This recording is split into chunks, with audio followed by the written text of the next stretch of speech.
ನಮಸ್ತೆ ಗೆಳೆಯರೆ. ಸಂಸ್ಕೃತದಲ್ಲಿ ಒಂದು ಶ್ಲೋಕ ಇದೆ ರಾಮನ ಬಗ್ಗೆ. ಅತಿ ಸುಂದರ ಶ್ಲೋಕ, ನಾಮಭರಿತ ಶ್ಲೋಕ, ರಾಮನಾಮ ಭರಿತ ಶ್ಲೋಕ. ನಾಮವಲ್ಲದೆ ಆ ಶ್ಲೋಕದಲ್ಲಿ ಬೇರೇನೂ ಇಲ್ಲ. ಆ ಶ್ಲೋಕ ಹೀಗಿದೆ: ರಾಮಾಯ ರಾಮಭದ್ರಾಯ ರಾಮಚಂದ್ರಾಯ ವೇದಸೆ ರಘುನಾಥಾಯ ನಾಥಾಯ ಸೀತಾಪತಯೇ ನಮಃ. ಎಷ್ಟು ಚಂದ ಹೆಸರುಗಳಿಂದ ತುಂಬಿದೆ. ಏನು ಇದರಿಂದ ಪ್ರಯೋಜನ? ಶ್ಲೋಕ ಅಂದರೆ ಅರ್ಥ ಇರಬೇಕು. ಇದಕ್ಕೆ ಅರ್ಥವೇ ಇಲ್ವಲ್ಲ. ರಾಮನದೇ ಹಲವು ಹೆಸರುಗಳನ್ನು ಪೋಣಿಸಿದ್ದಾರಲ್ಲ. ಏನೋ ಒಂದು ಗೂಢಾರ್ಥ ಇದೆ ಇದರಲ್ಲಿ. ಆ ಕವಿಗೆ ಮಾತ್ರ ಗೊತ್ತು. ಕವಿ ಬಿಟ್ಟು ಕೊಟ್ಟಿಲ್ಲ.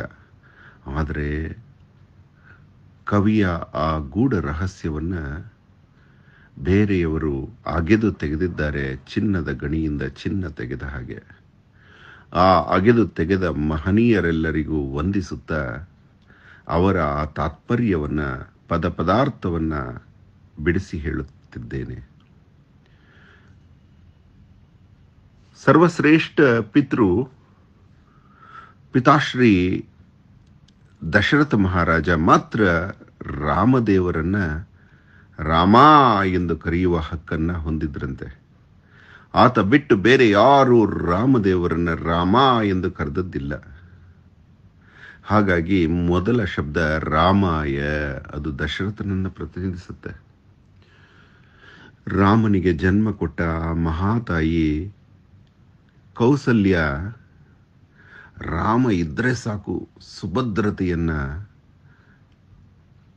ಆತನ ಅಪ್ಪುಗೆಯಲ್ಲಿ ಅತಿಭದ್ರತೆಯನ್ನ ಅನುಭವಿಸುತ್ತಿದ್ದಳಂತೆ. ಹಾಗಾಗಿ ಆಕೆ ಮಗನನ್ನ ರಾಮಭದ್ರ ಎಂದು ಕರೆಯುತ್ತಿದ್ದದ್ದು. ರಾಮಾಯ ರಾಮಭದ್ರಾಯ ಆಯಿತು. ಇನ್ನು ರಾಮಚಂದ್ರ ಏತಕ್ಕೆ? ರಾಮ ಬಾಲ್ಯದಲ್ಲಿ ಹಠ ಹಿಡಿಯುತ್ತಾನೆ. ಆಕಾಶದಲ್ಲಿ ಕಾಣುವ ಪೂರ್ಣ ಚಂದ್ರ ನನಗೆ ಬೇಕು, ಆ ಚಂದ್ರ ಬೇಕು ಅಂತ ಹಠ. ಅಯೋಧ್ಯೆ ಎಲ್ಲ ಒಂದಾದರೂ ಆ ಹಠ ನಿಲ್ಲಿಸೋಕ್ಕಾಗಲ್ಲ. ಆಗ ಬಂದ ಕೈಕೇಯಿ ತುಪ್ಪದ ಗಡಿಗೆಯಲ್ಲಿ ಚಂದ್ರನ ಪ್ರತಿಬಿಂಬವನ್ನು ತೋರಿಸಿ ರಾಮನ ಹಠ ನಿಲ್ಲಿಸುತ್ತಾಳೆ. ಆ ಘಟನೆಯನ್ನು ಮರೆಯಲಾಗದ ಕೈಕೇಯಿ ರಾಮನನ್ನ ಕಂಡನ್ನು ತತ್ಕ್ಷಣ ರಾಮಚಂದ್ರ ಎಂದು ಕರೆಯುತ್ತಿದ್ದದ್ದು ವಾಡಿಕೆ. ನೋಡಿ, ಆಕೆಗೆ ಹೋಯಿತು ಆ ಮೂರನೇ ಹೆಸರು. ರಾಮಾಯ ರಾಮಭದ್ರಾಯ ರಾಮಚಂದ್ರಾಯ ವೇದಸೆ ಏನಕ್ಕೆ? ರಾಮ ಬಾಲ್ಯದಲ್ಲಿಯೇ 4 ವೇದಗಳನ್ನು ಕಲಿತು ಅರಗಿಸಿಕೊಂಡಿದ್ದಂತಹ ಮಗು ಅದು. ವಿಶ್ವಾಮಿತ್ರ ಕಾಡಿಗೆ ತಂದೆಯ ಅನುಮತಿ ಕೇಳಿ ಕರೆದುಕೊಂಡು ಹೋದಾಗ ದಾರಿಯಲ್ಲಿ ರಾಮ ಕಲಿತ ವೇದ ವಿದ್ಯೆಯನ್ನು ನೋಡಿ ಅಚ್ಚರಿಯಾಗಿ, ಮಗು ನೀನು ಶಾಸ್ತ್ರ ಕಲಿತಿದ್ದೀಯೇ, ಶಸ್ತ್ರಗಳನ್ನು ಕಲಿಸುತ್ತೇನೆ ಬಾ ಅಂತ ಹೇಳಿ ರಾಮನನ್ನ, ಸರ್ವ ವೇದಗಳು ಅರಗಿಸಿಕೊಂಡ ರಾಮನನ್ನ ವೇದಸೆ ಎಂದು ಕರೆಯುತ್ತಿದ್ದರಂತೆ ಆ ಗುರು. ಹಾಗಾಗಿ ರಾಮಾಯ ರಾಮಭದ್ರಾಯ ರಾಮಚಂದ್ರಾಯ ವೇದಸೆ. ಎಷ್ಟು ಚೆನ್ನಾಗಿದೆ ನೋಡಿ ಈ ಶ್ಲೋಕ. ಅರ್ಥ ಬಿಡಿಸ್ಕೊಂಡು ಹೋಗುತ್ತೆ, ಒಂದೊಂದು ಹೂವು ಅರಳುತ್ತಾ ಹೋಗುತ್ತೆ. ಮತ್ತೆ ರಘುನಾಥಾಯ ಏನಕ್ಕೆ? ರಘುವಂಶದಿಂದ ಹುಟ್ಟಿ ಬಂದ ಮಗು ಅದು. ರಘು ಎಂಥ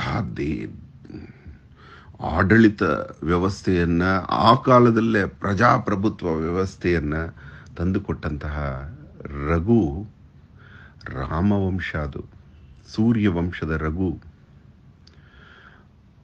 ಅಂತಹ ದೊರೆ ಮತ್ತೆ ಸಿಕ್ಕಿದ್ದಾರೆ ಅಂತ ಹೇಳುವ ಅಯೋಧ್ಯೆಯ ಪ್ರಜೆಗಳ ಕರಿಯೋಲೆ ಅದು. ರಘುನಾಥ ಎಂದು ಕರೆಯುತ್ತಿದ್ದರಂತೆ ಅಯೋಧ್ಯೆಯ ಪ್ರಜೆಗಳು ರಾಮನನ್ನ. ಮತ್ತೆ ನಾಥ ಏನು? ನಾಥ ಎಂದು ಕರೆಯುವ ಹಕ್ಕು ಇರುವುದು ಪತ್ನಿಗೆ ಮಾತ್ರ. ಏಕಪತ್ನಿ ವ್ರತನಾದ ರಾಮನ ಪತ್ನಿ ಸೀರಜಾತೆ ಸೀತೆ. ನೇಗಿಲಿನಿಂದ ಹುಟ್ಟಿದವಳು, ಸೀರಾ ಎಂದರೆ ನೇಗಿಲು, ಜಾತೆ ಎಂದರೆ ಹುಟ್ಟಿದವಳು. ಆ ಹೆಸರಿನ ಮೊದಲಕ್ಷರ ಮತ್ತೆ ಕೊನೆಯಕ್ಷರ ಸೇರಿಸಿ ಸೀತೆಯಾದಳು. ಆ ಸೀತೆ ಮಾತ್ರ ರಾಮನನ್ನ ನಾಥ ಎಂದು ಕರೆಯುವ ಹಕ್ಕನ್ನ ಹೊಂದಿದ್ರಂತೆ. ಮತ್ತೆ ಸೀತಾಪತೆಯೇ ನಮಃ ಅಂತ ಬರುತ್ತೆ ಆ ಶ್ಲೋಕ. ರಾಮಾಯ ರಾಮಭದ್ರಾಯ ರಾಮಚಂದ್ರಾಯ ವೇದಸೆ ರಘುನಾಥಾಯ ನಾಥಾಯ ಸೀತಾಪತಿಯೇ ನಮಃ. ಯಾರು ಹೇಳ್ತಿದ್ರು ರಾಮನನ್ನ ಸೀತಾಪತಿ ಅಂದರೆ?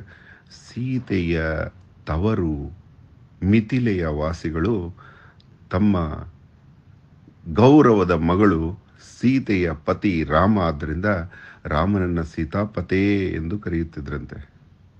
ಎಷ್ಟು ಚಂದ ಅಲ್ವಾ ಈ ಶ್ಲೋಕ? ಹೇಳಬೇಕು ಅನ್ನಿಸ್ತು, ನಿಮ್ಮೆಲ್ಲಿ ಹಂಚಿಕೊಳ್ಳಬೇಕು ಅನ್ನಿಸ್ತು. ಧನ್ಯವಾದ. ಅಹೋರಾತ್ರ.